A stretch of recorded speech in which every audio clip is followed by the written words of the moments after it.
This video will teach you how to run the weighted average spread test for collateralized loan obligations in Microsoft Excel.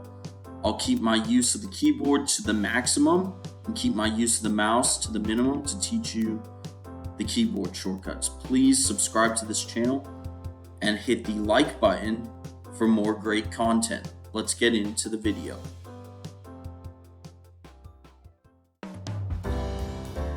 Subscribe to this YouTube channel, hit the like button, hit the notification bell so that you never miss a video once it's posted.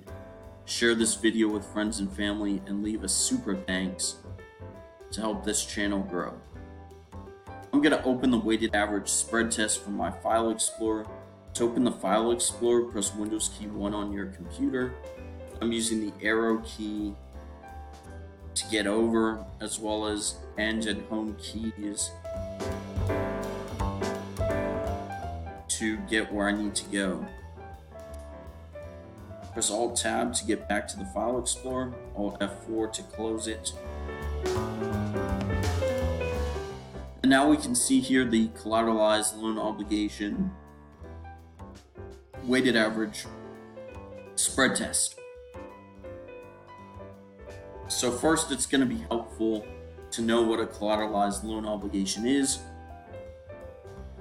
It's a structured financial vehicle, and it finances loans in a collateral pool with various tranches of debt and equity.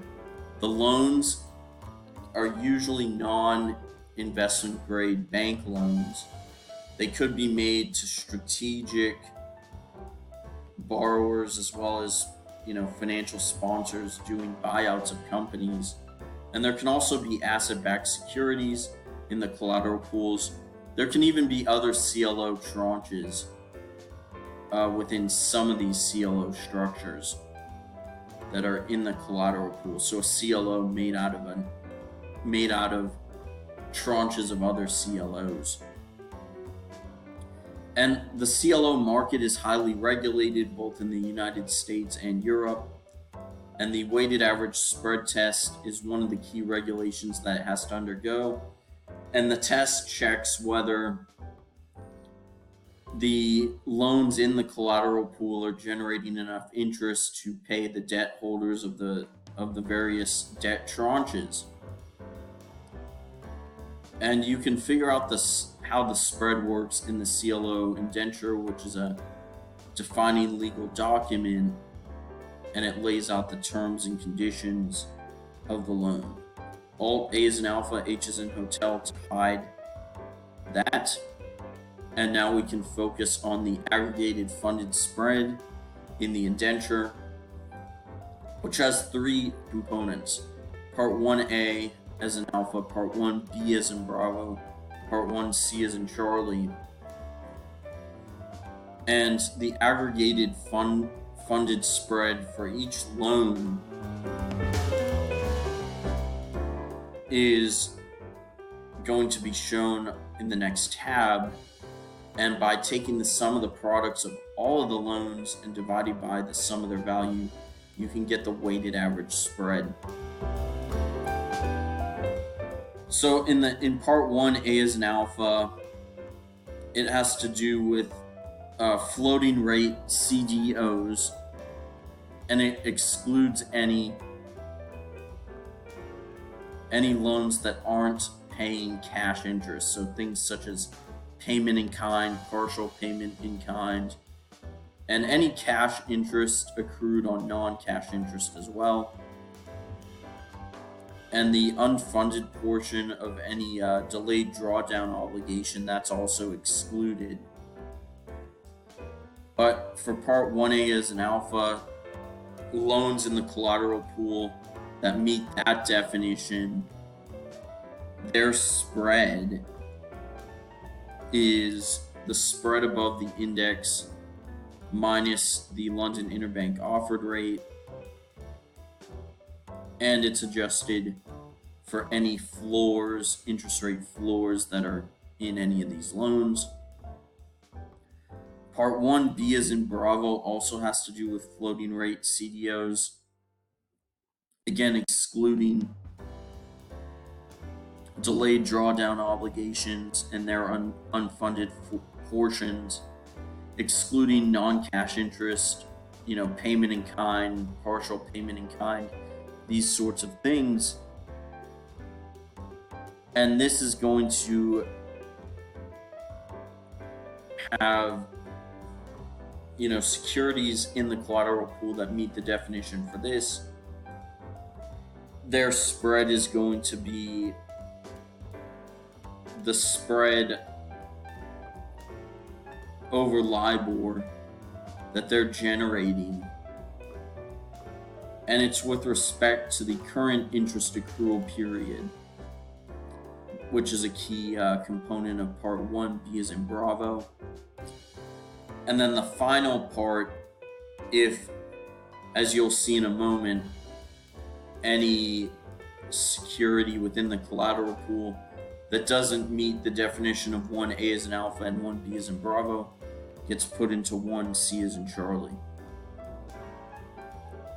Moving over to the contracts tab, you can see the CLO weighted average spread test, and it tells you, are these payment in kind or not, the security type, are the coupons floating rate or fixed rate. It also talks about, are they in default, coupon rates, as well as the spread base. If there is an interest floor, you can see what they are, and in column S as in Sierra, it tells you if there's an interest floor. So for example, the security for cell R as in Romeo 2, you can see that security has a floor of 100 basis points.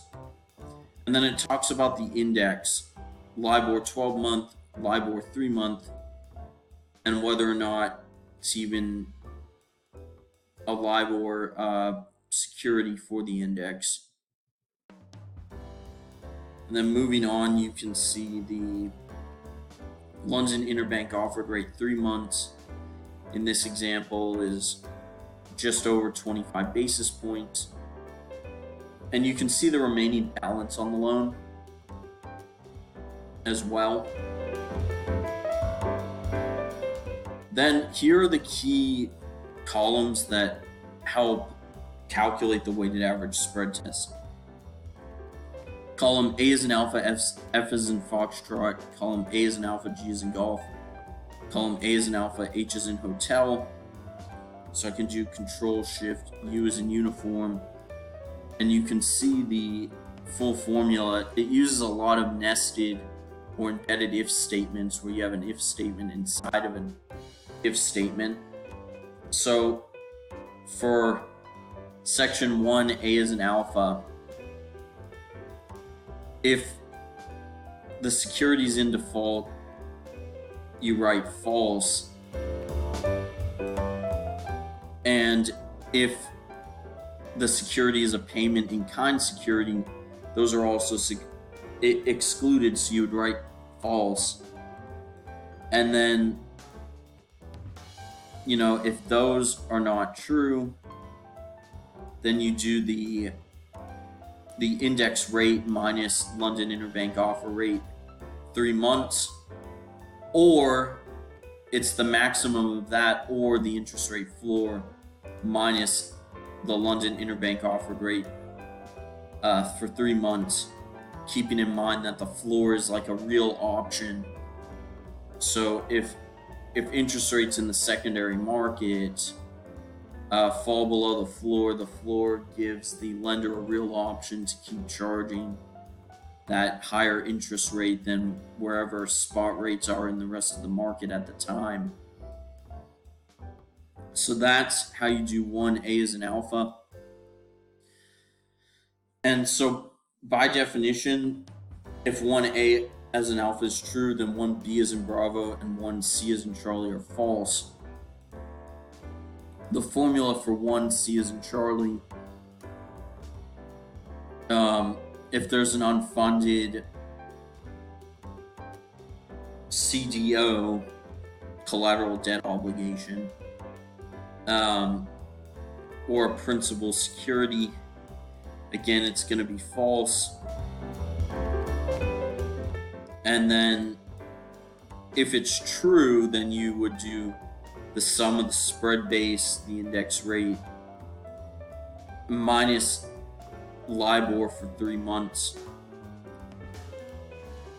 Otherwise, put false. And then finally, if the contract is unfunded in part 1, C as in Charlie, it's going to be false.